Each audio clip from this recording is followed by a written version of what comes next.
We're chatting here. Good.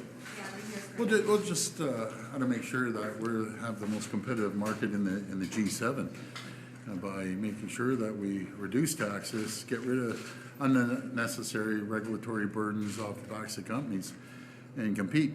You know, I've always said, you know, that we can never predict what Donald Trump is going to do, but we can predict. We can create the environment and the conditions for companies to come here and invest in direct foreign investment. The numbers came out a little while ago. Mind you, it was 2024. We had 409 companies, 39.875 billion, and 25,000 jobs created in Ontario. But keep in mind, that's before Donald Trump. So we have to beat him at his own game and make sure that we're more competitive and onshore as many products as possible. So did you guys agree to any concrete action on that front today? We had a great discussion. Nothing happens immediately in that room, but we're on the same page. We have a great partnership, and we're going to work jointly together to make sure that we're competitive and we create jobs. How likely is it, do you think, we're going to get a deal right now, percentage-wise? What would you put on the chances of Canada and the U.S. getting a trade deal?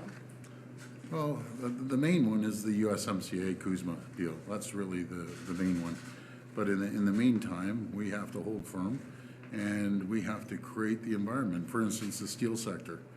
You know, the steel sector, we have to look at the large infrastructure projects, shipbuilding, where Algoma up in Ontario, they do the flatbed steel, and make sure that large-scale infrastructure projects like a pipeline, the steel pipes come from Ontario.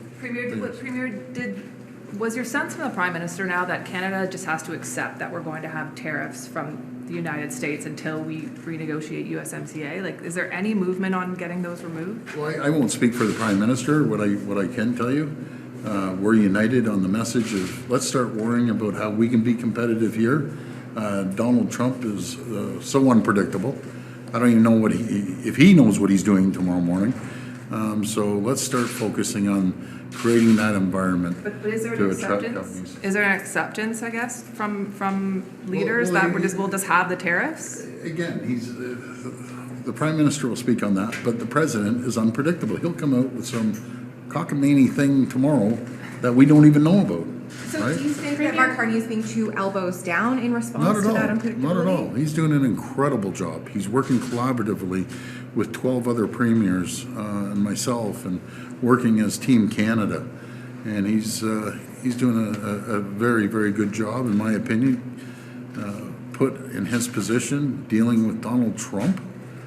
Let's stop worrying about Donald Trump. We'll start focusing on Ontario and Canada and all the other provinces and territories. Premier, today is Pierre Poilievre's by-election. If he gets elected, I'm wondering, what's your advice to him going into the fall sitting of the Parliament? Work with the Prime Minister. How's that? Let's Team Canada.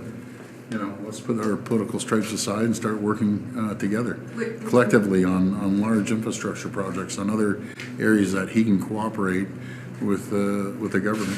Last question. Would you have plans to meet with Poilievre to push that message and make sure that he is working with the Prime Minister? All I want to do is move forward collectively as a government. I don't care about political stripes. The person I'm working with right now is the Prime Minister of the day, and as far as I'm concerned, he's doing a really, really good job considering the position he's been put in. I challenge anyone to try to deal with Donald Trump, myself included. He's a different type of cat, but we're united. We know what we need to do, and we know that we need to cut the regulatory burdens off of companies, lower taxes, put money back into people's pockets, support companies that need investment to grow and expand here, and onshore the procurement side. It's absolutely critical. Canada workers, anything for Air Canada workers. What's your message? Well, everyone deserves a fair wage for a day's work. They order them back to work, and I think it has to be in the best interest of the workers, the company, and most importantly, the people of Canada. So I'm glad they'll be sitting down and talking, but let's keep the airlines moving. That was Isn't it my a complete, question. isn't it a complete disaster though? I mean, we've got the unions refusing, the workers say they won't go back to work. We've got thousands of people stranded. They don't know how they're getting home. Like, this has not worked out, right? That's up to the federal government to sit, and make sure they sit down on the table. That always happens when you have labor issues, but they'll work it out. It's happened before, and they'll get things moving. Okay, They're thanks playing- everyone. Do you have any plans to go to DC anytime soon? Not lately. I won't, but when they need me, I'll be down there giving my colleague Howard Lutnick a little poke. Oh, do you think Yeah. he needs one? He needs a couple more pokes than me. Thank Don't worry, you. I'll poke him. Thanks, everyone. Thanks a lot.